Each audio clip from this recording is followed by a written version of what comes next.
Kung gusto mo na mas patatagin ang iyong resistensya, gawin mo ang mga sumusunod. Una, magkaroon ng sleep routine. Number 2, mag-ehersisyo. Gawin mo bahagi na yan ng buhay mo. 30 minutes per day, 5 times a week of moderate intensity exercise. Pangatlo, mag-relax. Nakakatulong ang pagre-relax sa nature o kung saan ka man komportable para makapagpahinga ka.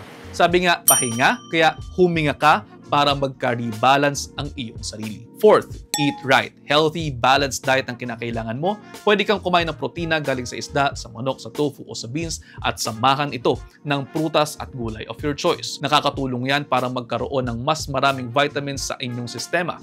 Panglima, vaccines. Annually, get a flu shot at kung medyo advanced age na baka kinakailangan pa ng shot ng pneumonia at shingles. At panghuli na for now, social connection. Dapat meron din kayong magandang circle of friends and folks. At ayun, nakaisang minuto na po ako. I hope you're all 1 minute wiser. Kay pusuan, kung binatutunan, and I'll see you next time. Ingat!